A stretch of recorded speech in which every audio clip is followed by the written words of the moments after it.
ಎಲ್ಲ ನನ್ನ ಪ್ರಿಯ ಬಂಧುಗಳಿಗೆ ನನ್ನ ಪ್ರೀತಿಯ ಸಾಷ್ಟಾಂಗ ನಮನಗಳು.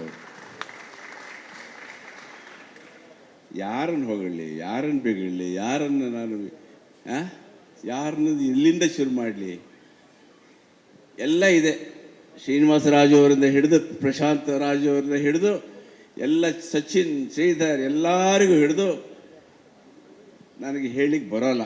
ಎಲ್ಲ ಕಲಾವಿದರಿಗೂ, ನನ್ನ ಸ್ನೇಹಿತರಿಗೂ, ತಂತ್ರಜ್ಞರಿಗೂ, ಈ ಚಿತ್ರ ತಂಡಕ್ಕೂ ನಾನು ಋಣಿಯಾಗಿದ್ದೇನೆ. ಈ ಒಂದು ಮಾತು ಹೆಚ್ಚಿಗೆ ಹೇಳ್ಬಿಡ್ತೀನಿ, ಬೇಜಾರು ಮಾಡ್ಕೊಬೇಡಿ.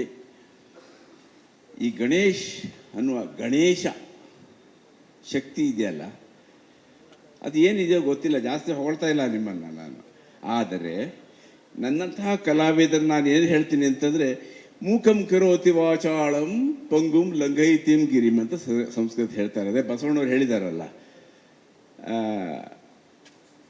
ಹಾಗೆ ಎಲ್ಲ ಮೂಕನ್ನು ಸತಾಗಿ ನಾವು ಗಿರಿ ಹತ್ತಿಸುವಂಥ ಶಕ್ತಿಯನ್ನು ಕೊಡ್ತಾನೆ ಅಂತ ಭಗವಂತ. ಅವನು ಒಲಿದ್ರೆ ಅವನು ಯಾರು ಒಲಿಯೋದು? ನೀನು ಒಲಿದರೆ ಕೊರಡು ಕೊನರುವುದಯ್ಯ, ನೀನೊಲಿದರೆ ಬರಡು ಹಯನಹುದಯ್ಯ.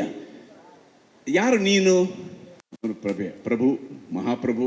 ಅಲ್ಲಿ ಕೂತಿರ್ತಾನಲ್ಲ ನಮ್ಮ ನೋಡೋನು, ಅವನು ಯಾರನ್ನ ಎಲ್ಲಿ ಬೇಕಾದ್ರೆ ಹೆಂಗೆ ಬೇಕಾದ್ರೆ ಆಟ ಆಡಿಸ್ತಾನೆ. ಕನ್ನಡ ಚಿತ್ರರಂಗದಲ್ಲಿ ಆ ಪ್ರೇಕ್ಷಕ ಎನ್ನುವ ಮಹಾಪ್ರಭು ನಮ್ಮನ್ನೆಲ್ಲ ಇಲ್ಲಿವರೆಗೂ 25 ದಿವಸ ಧ್ವಜ ಹಾರಿಸೋಂಗೆ ಮಾಡಿದ್ದಾನೆ. ಮೊದಲು ಅವರಿಗೆ ಧನ್ಯವಾದ ಹೇಳ್ಬಿಡೋಣ.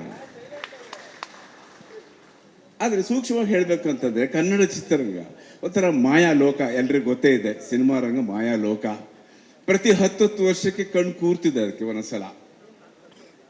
10 ವರ್ಷ ಆದಮೇಲೆ ಏನೋ ಇನ್ನೇನು ಸಿನಿಮಾಗಳೆಲ್ಲ ಇಲ್ಲ ಬಿಡೆ, ಅದು ಯಾರು ಸಿನಿಮಾ ನೋಡಲ್ಲ, ಯಾರು ಆ ಥರ ಒಂಥರ ವಿಚಿತ್ರ ಧ್ವನಿಗಳು ನಾನು ಕೇಳಿದ್ದೀನಿ ನನ್ನ 25, 30, 40 ವರ್ಷದ ಸರ್ವಿಸಲ್ಲಿ. 10 ವರ್ಷ ಆದ ತಕ್ಷಣ ಆ ಸ್ಟಾರು ಬರ್ತಾನೆ. ಇಂಥ ಸ್ಟಾರ್ ಬರ್ತಾರೆ, ಗಣೇಶ್ ಅಂತವ್ರು ಬರ್ತಾರೆ, ಶೇಖರ್ ಬರ್ತಾರೆ, ಮತ್ತೆ ಯಾರೋ ಬರ್ತಾರೆ. ನಾವೆಲ್ಲ ಚಿತ್ರರಂಗದಿಂದ ಸಾಕಷ್ಟು ಬೆನಿಫಿಟ್ ತಗೊಂಡ್ರೆ ಚಿತ್ರರಂಗವೇ ಇಂಥವ್ರಿಂದ ಬೆನಿಫಿಟ್ ತಗೊಳುತ್ತಲ್ಲ ಅಂತ ನನ್ನ ಸಂತೋಷ ಆಗಿದೆ. ಅದು ಬೇಕು, ಚಿತ್ರರಂಗಕ್ಕೆ ಬೇಕು. ಭಗವಂತ ನಿಮ್ಗೆ ಚಿತ್ರರಂಗ ತುಂಬ ಇಟ್ಕೊಳ್ಳಿ. ಶ್ರೀನಿವಾಸರಾಜು ಅವರಂಥವ್ರು ತುಂಬ ಇಟ್ಕೊಳ್ಳಿ.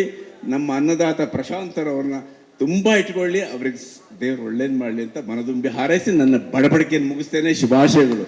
ಎಲ್ರಿಗೂ ಧನ್ಯವಾದ.